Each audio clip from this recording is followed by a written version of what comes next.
Nezamundini. He is from the University of Florida, and I am from the University of Florida Institute of Technology, and we are both working under the Mosaic Lab with Dr. Nezamundini Kachui. And we are going to be presenting our novel radiomic patient similarity graph neural network, which is called RPS-GNN. So our main outline that we're going to be going over is the introduction of the clinical problem, the radiomics, the model architecture, and then our final results and conclusions. So introduction is still working with lung cancer, but can we use de novo biomarkers to classify lung cancer stage? Using imaging biomarkers for stage classification, are we able to obtain good results by extracting imaging biomarkers from lung cancer CT scans and only using that to classify stage? And to do that, we're using a graph neural network to run our predictions on anatomical stage using CT images. So for this research, imagine that you have a patient cohort of 398 patients, and each patient has their respective tumor that is described among these radiomic features. So picture we have a bunch of different tumors that are described, and you can group these tumors based off of how similar they are to each other. So 1 is being the exact same tumor, and 0 is a tumor with no similarities at all.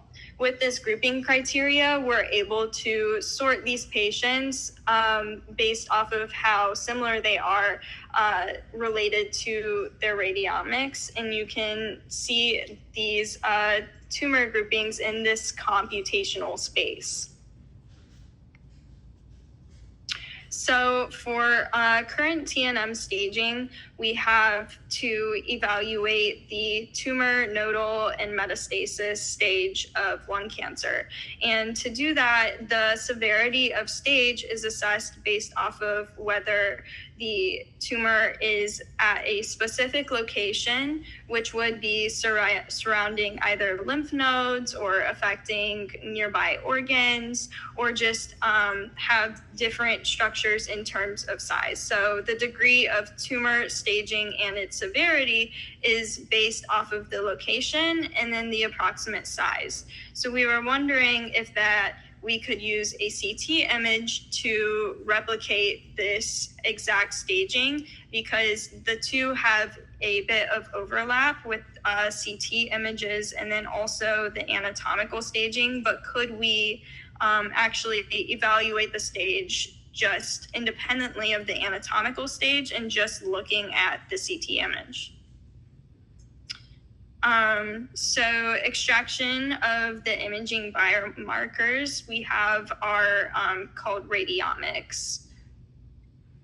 So as Caitlin mentioned, the data type that we were working with for this research was radiomics, which are essentially various physical attributes of a cancer tumor turned into quantitative data. So this could include things like the surface area, the diameter, volume. All of these are things that can be measured and describe the size of the tumor. Alternatively, it can describe traits about the tumor itself. For example, we have the texture or the sphericity, which is how closely the tumor resembles a sphere. When it comes to lung cancer specifically, lower stage tumors tend to more closely resemble a sphere. We have examples here of the radiomic features that we were looking at. These include gray level. We have uniformity. We have mesh volume, and least axis length are just some of the examples, the top 5 most important that we found. The way that we got this radiomics data was that, as Caitlin mentioned in her previous presentation, we had a CT scan and we stacked it on top of each other into 3 layers, and we were able to extract a voxel from that, which took the 2D information of a pixel and made it into 3D information that we could then feed into the graph via radiomics.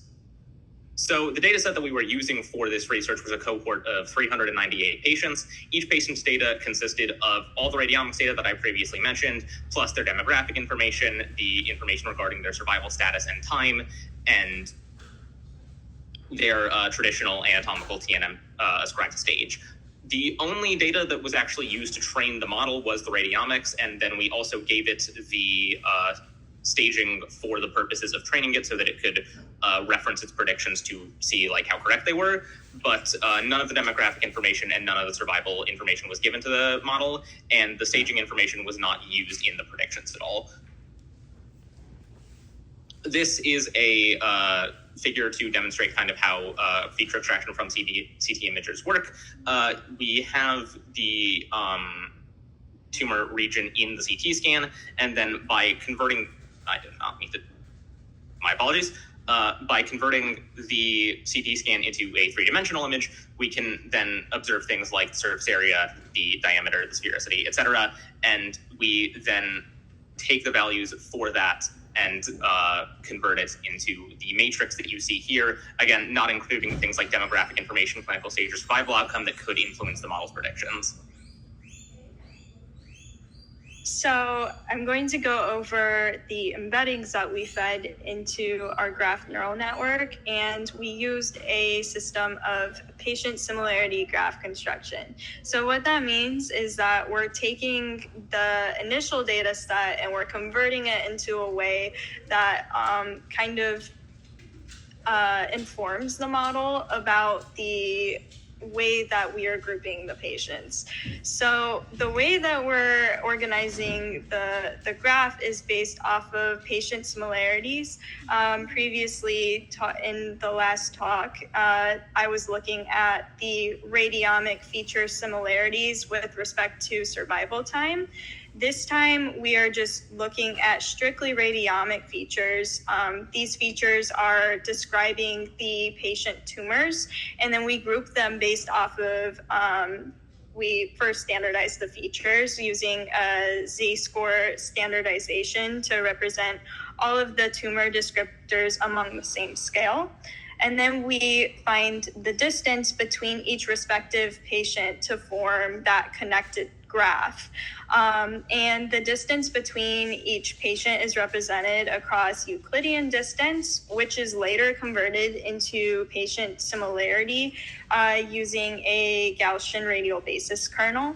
And this way we have a connected manifold that represents the patients based off of similarity, where a 0 similarity score would just mean the patient has the patient's tumor has no similarities, and then a score of 1 would mean that it's representing the exact same tumor. So for the model architecture, we will use those patient embeddings that describe the tumor shape based off of similarities, and then that gets fed into a graphical convolutional neural network. So the graphical convolutional neural network treats the patient similarities as a weighted edge, which is the learned embeddings that inform the classifier for later predicting the stage labels. So for every single epoch that the model runs, is we run a graph convolutional neural network forward pass. And then the input graph is the node features, the edge index, the edge weights. Then the model makes the predictions and computes across entropy loss on the training set. Then we back propagate through the gradients and then update the model parameters using an atom optimizer.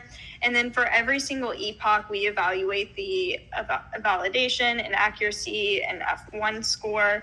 And then early stopping is added for if the validation loss stops improving after a certain amount of epochs. And here we have a graphic to demonstrate the general architecture of how the GNN works. First, we have our initial data set of 398 patients, and the first step in that is processing that data set to, firstly, remove anything that we can't use for actually training the model. Some of them, as it says here, were missing stage labels. Obviously, we can't use that to train the model if the model can't know whether its predicted stage is correct or not. After that, we go through the standardization process that Caitlin mentioned so that we can have these via z-scores, meaning that we can all explicitly compare them to each other, which we do by sorting them into the matrix with each node being represented as one patient. We then take that matrix and convert it into a graph structure so we can measure distance between the different patients to represent, with distance representing difference or similarity, that scale from 0 to 1 that Caitlin explained earlier. And after that, we can use that graph to begin training the model, which we show here. The initial process is essentially the model is making a bunch of predictions and actively correcting itself when it is shown the correct stage. So if it guesses that a given radiomic representation of a tumor is stage 2, if it's correct, it will be told that it's correct. If it's stage 1, it'll be told that it's stage 1, and it can correct that in further training loops. We have here that it's based off 4-stage classification, the 1, 2, 3A, and 3B that we have over here.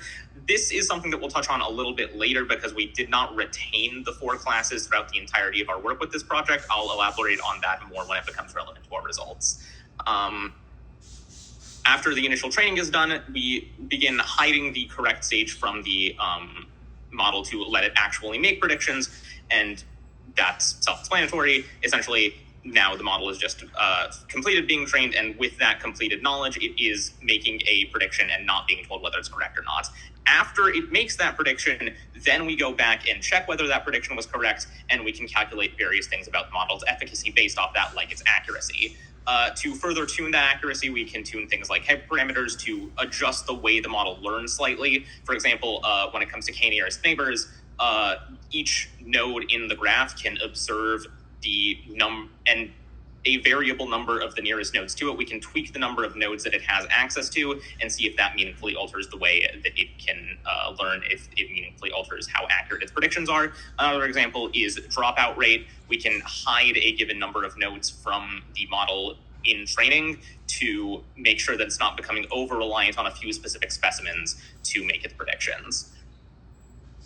This is the results of tuning those hyperparameters. We tested for 2 different things, macro F1 and recall. Our recall performance was generally a lot better than our F1 performance. On the left here, you can see our top 10 configurations based off of F1 because we wanted to see how high we could make F1 despite it being our less effective of the 2 metrics. On the right, we have the value for each specific hyperparameter, which averaged the best recall performance. You can see that even among these F1 performances that are the best, we have significantly higher recall, even getting up to 91% recall in comparison to our best F1 performance being 76%. So based off these values on the side here, our best configuration overall for recall was found to be 15 k-nearest neighbors, 256 hidden dimensions, a 0.1 dropout rate, a 0.01 learning weight, and a weight decay of 5 times e to the negative 6. In terms of our results, we began our testing by attempting to directly classify the tumor into its exact stage, so 1, 2, 3, or 3B. Our results in that process left something to be desired. We received 35% accuracy, which is better than a random guess, but not by a significant margin, which we took as a reflection of how difficult actually explicitly staging a cancer tumor is. It's also worth noting that I want to reference back to the number of how large our data set actually was. 398 patients. In sorting that into 4 categories, we are averaging about 100 examples per stage, which is not very much to train a graph neural network on at all. So given those restraints, it makes sense that we were ending up with roughly these results for specific staging accuracy. So to kind of make up for that, instead of trying to stage the exact stage, we ended up for a more broad binary high or low stage. So we grouped high stage as 3A and 3B, and we grouped low stage as 1 and 2. When we put that restriction on it, we received a significantly better results. Our best performance was that we reached 74% accuracy and 80% high stage recall, which you can take this as a number of things. Either radiomics as a metric or our model specifically is more useful for broader severity analysis than fine-grained staging, that can still definitely be useful, because if you know how bad a tumor is, that's still useful for knowing that patient requires immediate care and that you cannot afford to not treat them immediately. So that channels directly into our conclusions, which is that RPS-GNN offers a pretty promising performance for cancer staging in a graph-based methodology if we go by a more wide scope of trying to analyze severity rather than specific stage. We were able to achieve 74% accuracy and 80% high-stage recall when going with that broader scope, and we would like to further this work in the future with multimodal integration. That would mean having multiple types of data to factor into the model instead of just the pure math that we were working with here. If we could potentially feed pictures or descriptions into the model and have that taken into account for the training, that would be very interesting. We could use larger cohorts. As I mentioned, for a GNN, this was a very small data set. If we could have a larger one, I would be very interested to see how this model would adapt to that, and further perspective validation to confirm the specifics regarding our results would be great as well. Thank you for listening, and do we have any questions?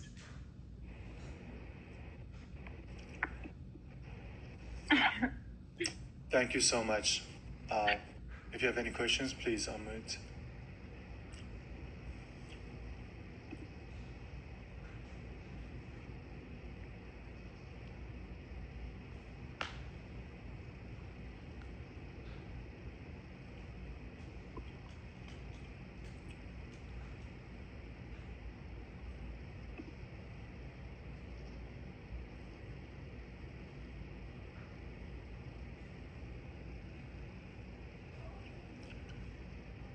All right, that's it. Great presentation. Thank you. Good luck with PhD. Thank you. Of course. The next presentation is weekday